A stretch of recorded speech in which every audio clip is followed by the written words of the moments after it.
Assalamualaikum warahmatullahi wabarakatuh. Pada kesempatan kali ini, saya akan memaparkan terkait dengan Tuan Guru Haji Ahmad Tretetet, atau saya beri judul Ulama Misterius.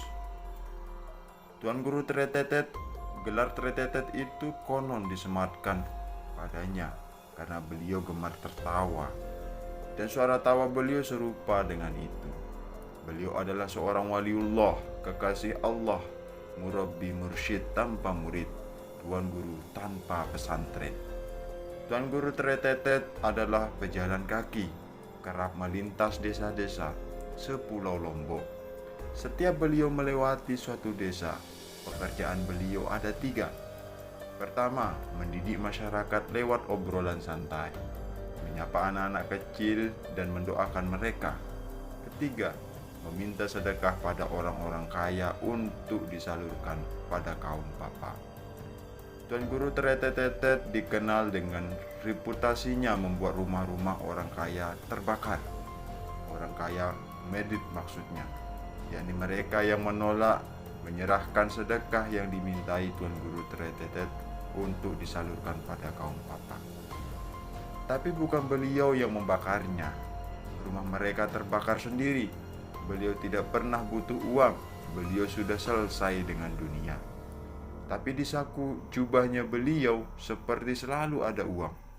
Bila ada yang datang mengeluhkan hutang, beliau akan merogoh saku dan mengeluarkan uang sejumlah persis yang dibutuhkan orang yang berhutang. Tapi ketika tidak bisa mengarang kesusahan di depan beliau, sebab beliau tahu saya diberitahu oleh Allah, katanya.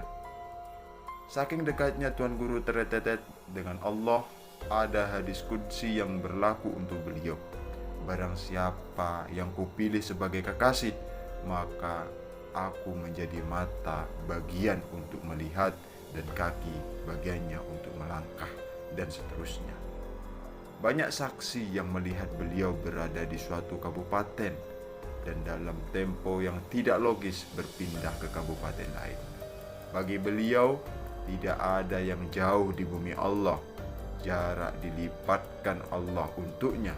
Beliau sangat yakin Allah Maha Pemurah, takkan membiarkannya kesusahan.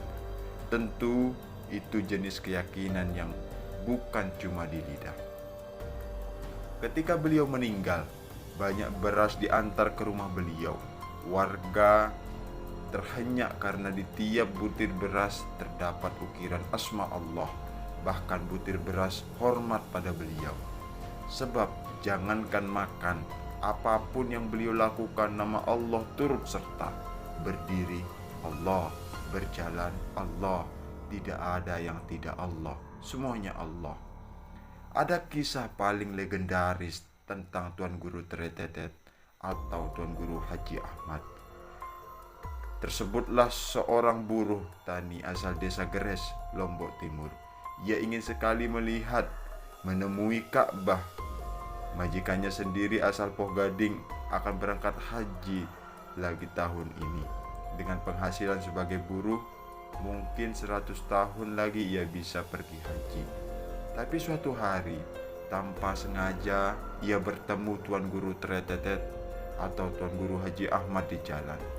Tiba-tiba Tuan Guru berseru dan menunjuk mukanya. "Haji kamu, haji Allah," si buruh ternganga. Tapi Tuan Guru bahkan memintanya roah selamatan. Dalam keadaan ragu luar biasa, ia memberitahu istri dan timbullah kepanikan. Bagaimana muroah atau selamatan kalau untuk makan besok siang saja tidak ada? Tapi mereka memutuskan untuk tetap mengundang keluarga dan tetangga.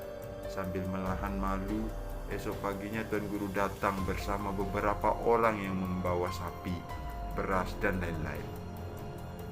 "Gorok sapi ini, gorok, haji kamu." Kemudian beliau pergi. Si buruh mengundang lebih banyak orang lagi. Terbilang waktu setelah majikannya berangkat ke Mekah, si buruh masih di desa. Gunjingan sudah menyebar menertawainya, Menyebutnya mulai sakit jiwa karena terobsesi naik haji, tapi tidak sadar diri sebagai orang miskin. Tapi saat putus asa hampir menguasai sepenuhnya, Tuan Guru muncul di muka rumahnya dan memenuhi janji. Berangkat kamu. Si buruh tidak lantas gembira karena oleh Tuan Guru ia malah dibawa ke kebun singkong. Si buruh pasrah, terutama ketika Tuan Guru menyuruhnya tidur di gubuk. Si buruh memejamkan mata, patuh dan tidur. Ketika terjaga, entah bagaimana ia sudah berada di kota suci Makkah. Si buruh melongo.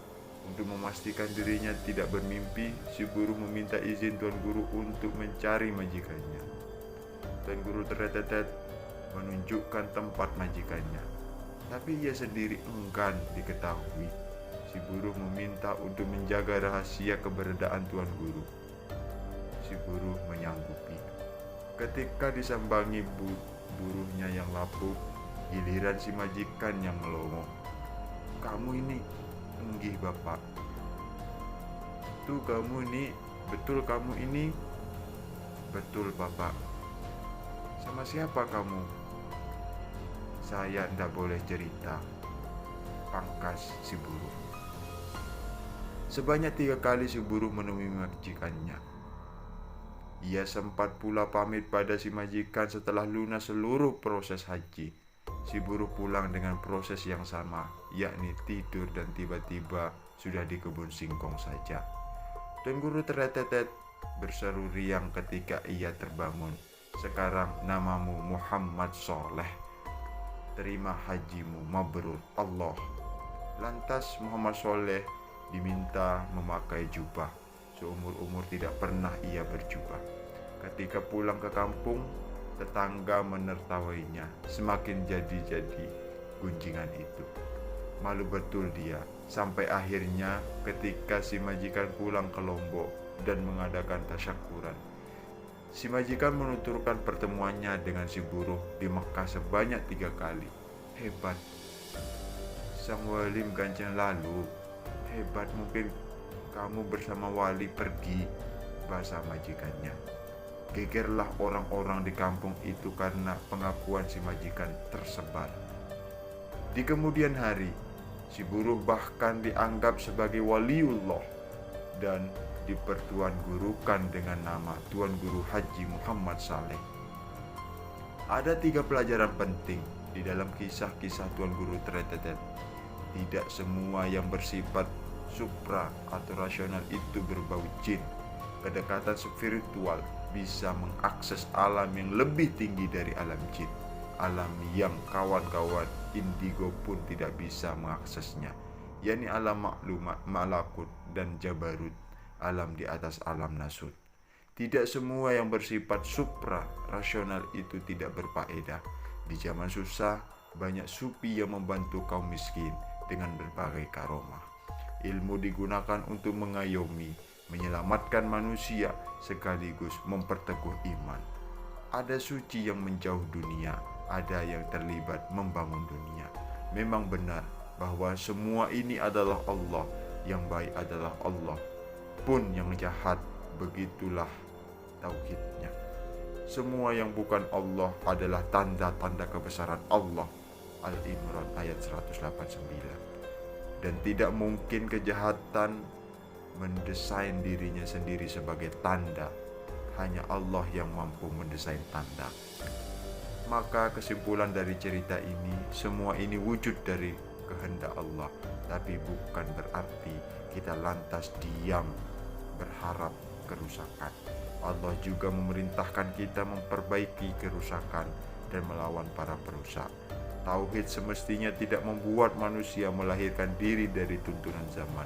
Ada tanggung jawab untuk memperbaiki seumpamanya.